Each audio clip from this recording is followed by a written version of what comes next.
Okay, so this is the second video for chapter 5 about compensation. So we're going to move on to the different compensation philosophy. Okay, so in the previous video, we discussed the different types of compensation. Okay, salaries and wages, and then the types of benefits that could be given out, the mandatory, and then the discretionary ones, which the church management may offer to give. Okay, and then next we have the compensation philosophy. It's the guiding principle or beliefs that the church management would like to impose or adhere to while deciding on how much compensation to give to their employees. Okay, so this would depend for the most part on the beliefs, okay, of the church management. Okay, probably the church leader or the board of trustees, or sometimes the workers would be given uh, given space to air out their opinions. But for the most part, it's the church leaders and the board of trustees. Okay, they would decide how are we going to go about this. There are different types here. One of the following classifications. Um, Normally, this is the first one: vow of poverty, and then you have modest, average, above average, and then well above average.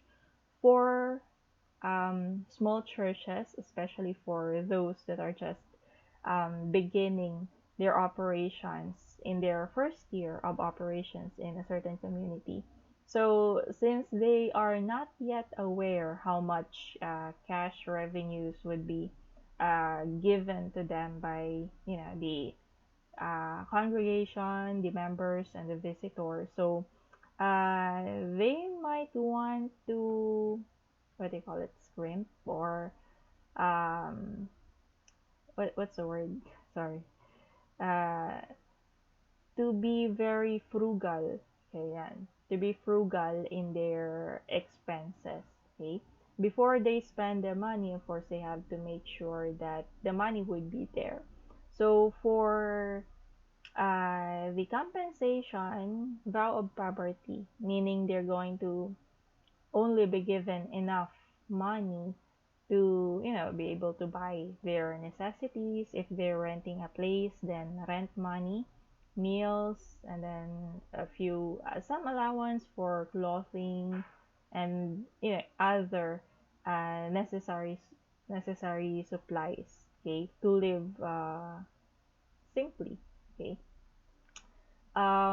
But again, if a church is legally registered, then they would have to abide by the minimum wage standards. Okay, so again, here in the Philippines, in our city, it's 373, but the minimum wage is actually different depending on your area, on the region that you are living in. So here in region 4A, um, Quezon, Lucena. Okay, so we have 373 per day. You have to check the place, okay, because it's different for each municipality for the most part. Okay, and then you have modest, maybe above the minimum wage, but it would provide you with some leeway or additional allowance for you to uh, for the workers to buy a little something for themselves, maybe a few things they wanted, or maybe for them to save some money as emergency fund, or for them to spend on other things. Okay, and then we have the average, in a way, somewhat, living comfortably, having all your needs provided, and having some of your wants uh, available within your reach, because you have enough money to get them or to buy them, right? And then above average, a bit lavish or extravagant, but not over the top. Could be considered rich, okay, or maybe upper middle social class. Okay, and then well above average, this would be considered lavish or extravagant, which for most Baptist churches would not be seen as good, especially if we're preaching about giving and helping the community. So there's that. Okay, what else? Previously in chapter 1, we did discuss that in setting compensation, you have to consider different factors. We have the following: individual skills, um, what kind of education they need to have, and it will depend as well on the position or the type of work that they're going to do, their performance, their abilities, and then contribution of the employee. Okay, so sometimes it would be different, from one employee's compensation would be different from other employees, but it's important that you make it reasonable. Okay, there must be a reason why that is the case, and you should be able to explain it when another employee asks for it. Okay, in private companies, in for-profit organizations, this is, sometimes one of the issues. There would be workers, what's the English word for it? Yung nagsisilipan ng uh, kinikita, what do you call it? Some employees would be resentful when they find out that another employee who's doing the same job as them has a higher salary than them. Okay, but again, it's only a matter of being able to explain why that is the case. Okay, maybe that other person is, uh, you know, he'd been here longer, so the length of service has been considered, and then the expertise, maybe, and then their educational background, maybe they completed a master's degree or something. So things like that. It could be an issue, when employees compare the compensation that they receive, but as long as it's reasonable and can be explained, then there shouldn't be any problem. Okay. Um, Again, we're dealing with churches, non-profit organizations, so normally the salary scale is, especially for small and medium churches, so the salary scale does not really deviate so much. Okay, it's not over the top, okay, compared to for-profit organizations, wherein they would also need to consider demand and supply. Is there someone who would like to take on this job or this position? If there's no one and they urgently need someone to fill the position, sometimes they would, offer more money or more compensation just to entice someone to fill the vacancy. Okay, but again, that can cause resentment from other employees because previously you're just offering this amount, but now you're already giving this new hire a large amount of money. So what you need to be careful of is uh, that situation. Make sure that the employees know exactly why they are receiving that amount, and if they have questions about the other workers compensation, then it must be explained properly. Okay. um Consider individuality, don't forget the benefits. What else? Okay, the other one we've emphasized earlier is reasonableness. Have to make sure that you don't go over the top, especially considering the church is registered as a non-profit, non-stock, normally non-stock, non-profit. And if they are enjoying tax exemptions, then they must really show that, let's say, the income is used exclusively for church activities, and that no, what do you call it, no unreasonable compensation is given to any individual. So if the authorities uh, see that someone in the church management or a church worker is receiving too much unreasonable amounts, then the church may lose their tax exemption. So have to be careful as well in setting the compensation. Make sure it's reasonable, okay? Nothing over the top, okay? So that you would not be questioned by the authorities. Some authorities are quite strict with regards to non-profit organizations because they really wanted to see that, you know, your organization is not for profit.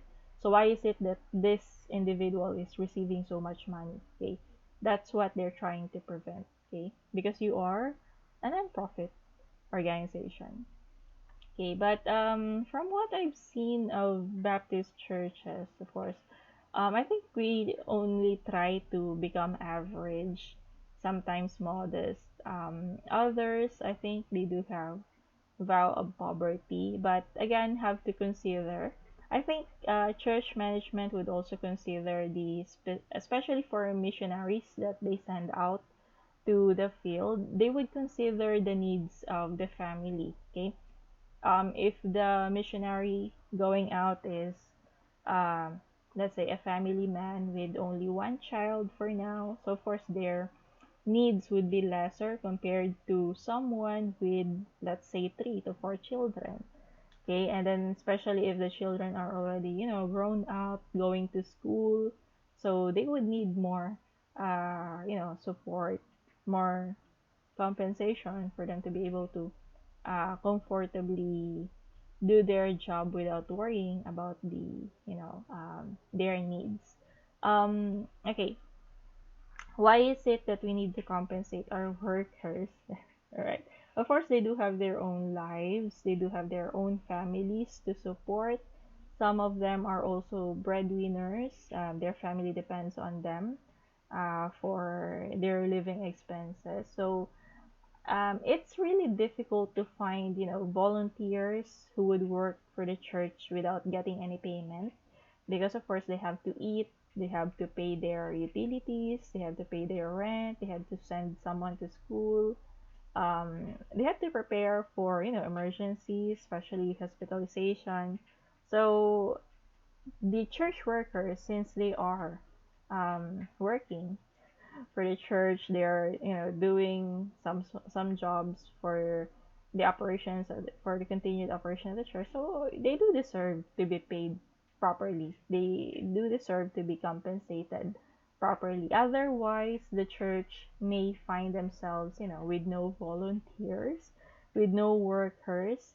Of course, compared to, you know, doing work without payment and doing work with payment, um, human needs would dictate that people would go for a job with payment. Okay, for Baptist church workers, I think they do understand that there's not much money. The amount that you're going to receive is only limited because of the limited resources of the church, and there might be no such thing as promotion or getting uh, salary increases in large amounts. So it's, you know, they do have a realistic expectation of, you know, how much they're going to earn, and in a way, um, of course they would do the work for, you know, what do you call it, lesser compared to private businesses, for profit organizations, if they compare when they're trying to, you know, decide whether to work for the church or work for a private company. So of course the compensation is one consideration, and then the other would be contributing to the church. Essentially it's a way, again, it's, you're not just working for the church but for the Lord. So If you're able to contribute your time, your effort, your skills, so that's also a contribution for to support the mission and purpose of the church. Okay, so there is that. What else? Planning and setting compensation. Again, I would suggest for small churches or for those that are just starting up, let's say on their first year or on their second year, you try to limit the number of workers. Again, only the essentials. How many people do you really need at the beginning? Okay. So, of course, it's not just the pastor or the church leader. They would need an assistant, um, maybe community leaders. So those people need to be compensated properly, given some benefits. Okay, but again, make it communicate it properly that since we're just starting out, we don't know yet how much we're going to receive from the congregation, from the members and the visitors. Normally, you don't have much members, at the beginning. Majority of the attendees are visitors or guests. Okay, so it's a bit, uh, there's a challenge there of encouraging them to give to support the operation of the church. Okay, so um, it's a different scenario compared to established church already with consistently contributing members, okay, to the funds of the church. And then what else? Since you're just starting out and you don't know how much would be the total contribution for a given year, so you might want to start at the bottom. Minimum wage is good enough, okay? And then again, you try to say it. Sometimes minimum wage is also not possible, so you begin with something a bit lower than the minimum wage. Again, for small businesses with less than 10 employees, going below the minimum wage uh, is possible. It's fine. Just need to inform Dole about it, okay? Because you're just starting out, so it's what do you call it? It's acceptable that you can't pay yet the minimum wage, okay? So there is that. Um, it's fine. I think it would be better to, start at the bottom and then let's say after a year you now have a good understanding of the giving, what do you call it? The how much the congregation is able to give, the capability of the people in the community to give to the church, to support the church. You would have a better idea after a year or so. So that would give you a better understanding, better information on setting the different expenses that your church would have. So of course, compensation uh, would be the largest portion, of the church expenses. Okay, so you can, what do you call it? You can set it up after a year or so, and it's better to adjust, from a lower amount, and then if the church funds can afford it, then you can increase it little by little over time, okay? As you see, or as more funds come in, as the guests and your members um, realize and understand the concept of giving and giving support to the church, then we that would improve over time, right? So there is that. It's better to adjust from when it comes to expenses, okay? It's better to adjust from a lower amount and then you go up slowly rather than giving a large amount and then you realize you don't have the money to support it. You have to cut it down slowly. So that's not an ideal situation.